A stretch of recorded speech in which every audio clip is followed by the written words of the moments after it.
Welcome to This Explainer. You have probably wondered exactly how different cultures successfully negotiate wealth, family, and love all at the exact same time. Well, you are absolutely going to want to stick around for this. Today we are exploring a truly fascinating cultural intersection. We will examine how Eastern Sri Lankan Muslims beautifully blended global Islamic tenets with incredibly vibrant South Asian customs. The eastern coast of Sri Lanka is a region rich in history. Here, faith and local geography have intertwined for centuries to create something entirely unique.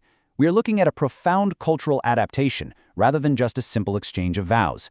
We will uncover the anatomy of an ancient marriage tradition. This tradition has survived and evolved through generations to create a deeply woven social fabric that is entirely its own. We are going to look very closely at the meticulous steps, the poetic metaphors, and the vibrant sensory ceremonies defining these historical unions. Okay, let's dive right into this structured journey. First, foundations of the union. Second, matchmaking and family ties. Third, the engagement rituals. Fourth, dowry and negotiations. Fifth, auspicious days and timing. And finally, the vibrant henna ceremony. Section 1. Foundations of the Union. Faith meets local culture. At the very heart of these marriages lies an incredibly powerful philosophical bedrock. Universal religion harmonizes perfectly with local geography and the cultural climate of Sri Lanka's eastern coast. This community certainly did not discard its ancestral roots when adopting Islamic tenets. Instead, they engaged in a stunning cultural synthesis. On one hand, you have the mandatory, unshakable Islamic foundations. There's the nikah, which is the formal marriage contract. There's the mahr, the required bridal gift provided by the groom. You also have the wali. The wali is the bride's appointed guardian, and his job is to ensure her rights are fiercely protected. We also see the ijab kabul, which is simply the clear, formal verbal exchange of consent. And of course, there is the absolute requirement of reliable witnesses. These are non-negotiable rules shared by Muslims worldwide. Beautifully blended into this, however, are lush, regional, Tamil-influenced cultural additions. I am talking about the negotiation of massive dowries, the strict adherence to auspicious astrological dates, and the presentation of incredibly elaborate betel trays. It is exactly this combination of universal law and hyperlocal tradition that makes these historical practices utterly unique. Section 2. Matchmaking and family ties. Securing the lineage. Matchmaking in this region was a serious, high-stakes endeavor. Families actively sought to protect their property and preserve their lineage for future generations, rather than simply looking for a romantic spark. They navigated these sensitive waters using highly expressive, elegant language, relying heavily on respected intermediaries. The foundational social structure driving these decisions is the Kudi, or the matrilineal clan. You can think of the Kudi almost like an ancient, highly exclusive family trust fund. It functions practically as a deeply bonded sibling relationship. Because of this, marriage within the same clan is strictly taboo. Marriages between the children of two sisters or the children of two brothers were considered completely unacceptable. The society operated on a different preference entirely. Marrying cross-cousins, such as a mother's brother's child or a father's sister's child, was heavily preferred by the community. This intense preference for cross-cousin marriage is perfectly captured in a brilliant local rural metaphor. The saying describes tying what grew in the straw with straw. The economic logic behind this is absolute and ironclad. In an era where vast agricultural lands were the primary source of sheer survival, keeping wealth in the family was a matter of enduring security. By marrying an uncle or aunt's child, families kept these hereditary properties, valuable farming tracts, and critical resources safely within the immediate family fold. It functioned as a highly effective wealth management system. This strategy ensured that hard-earned assets were never diluted or lost by passing them to external clans. Section 3. The engagement rituals, metaphors, and copper trays. Now, what's really interesting about this slide is the highly structured progression of Thitikatuthal, or the formal engagement. The formal engagement is a highly choreographed event. This was far from a casual afternoon gathering. It was a meticulously planned formal announcement to the entire village, completely driven by the men of the community. The event always unfolded at night, specifically after the final evening prayers. Step 1 is the formal arrival of the men. A procession from the groom's side travels to the bride's home, carrying ceremonial items. Step 2 brings an incredibly charming, metaphorical proposal. Rather than asking bluntly, the groom's representative uses a poetic framing. They assert they have a strong bull in their herd, and the bride's family has a beautiful heifer in theirs. They formally state they have come to bring them together. It is a brilliant, face-saving way to negotiate. Step 3 brings the groom into the room to give his formal verbal consent to the assembly. Finally, Step 4 involves a grand, expansive feast, served to celebrate the finalized, unbreakable agreement. The absolute centerpiece of this engagement night is the vata, the ceremonial beetle tray. I want you to picture the sensory experience here. Imagine a gleaming, lemon-polished copper tray reflecting the warm lamplight. The base is lined with wide, unbroken water beetle leaves. On top of this, the bride's uncle meticulously arranges exactly 21 beetle leaves and 21 pieces of areca nut. Then, they pack it with intensely aromatic spices. You can almost smell the sharp, piney scent of camphor mixing with the sweet warmth of cardamom and nutmeg. This is all arranged beautifully alongside dried grapes and dates. Now, I don't know the precise historical origin of why this exact combination of items was chosen by their ancestors centuries ago.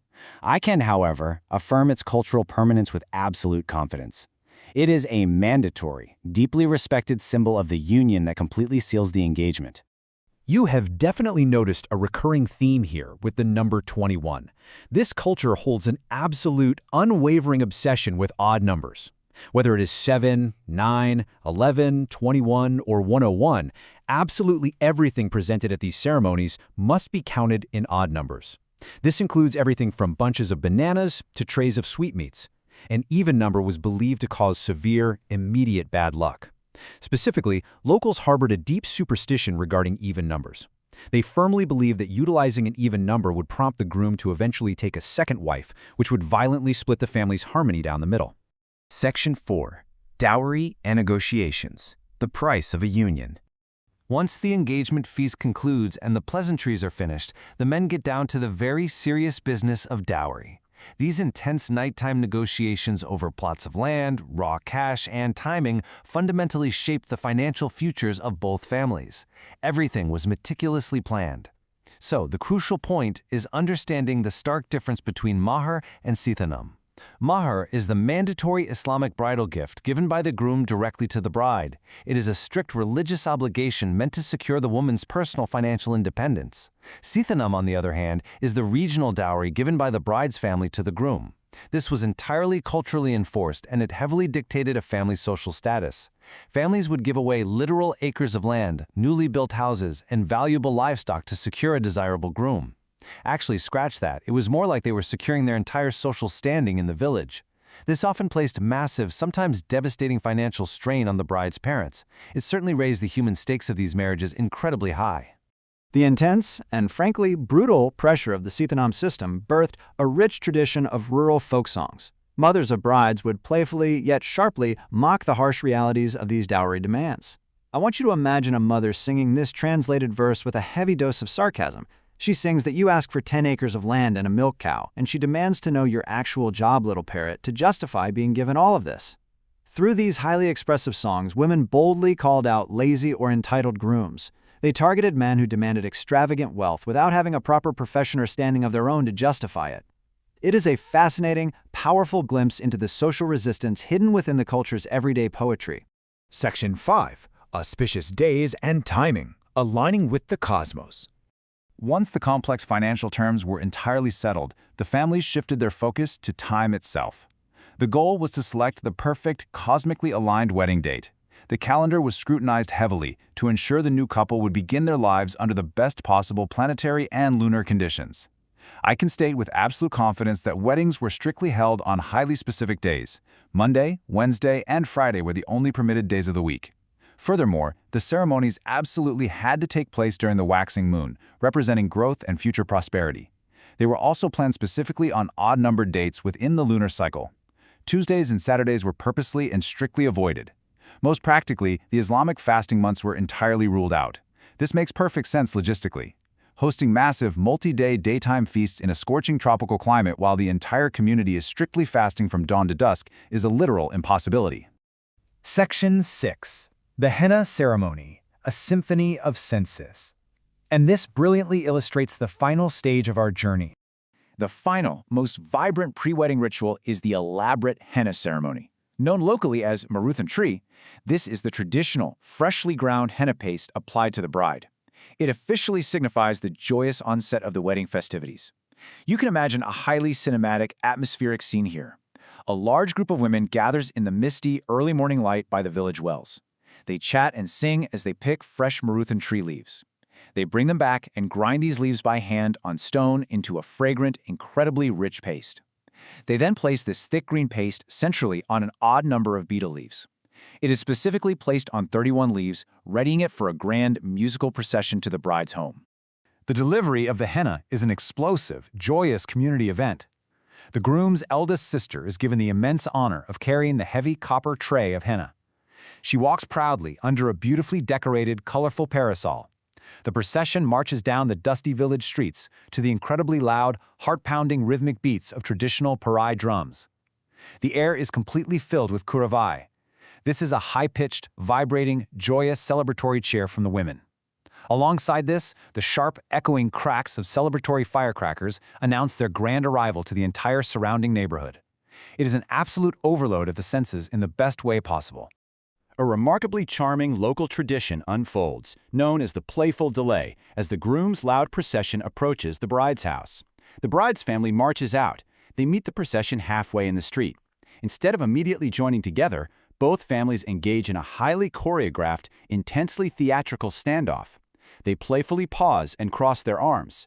Each side pretends to wait for the other side to make the first move. The tension builds as the drums keep beating. After a few long moments of joyous teasing and loud laughter, the standoff finally breaks. They merge together as one massive cheering group and enter the home to officially apply the henna to the bride. We are left with a vital thought as we step back and look at these incredible traditions. Modernization sweeps across the globe at lightning speed.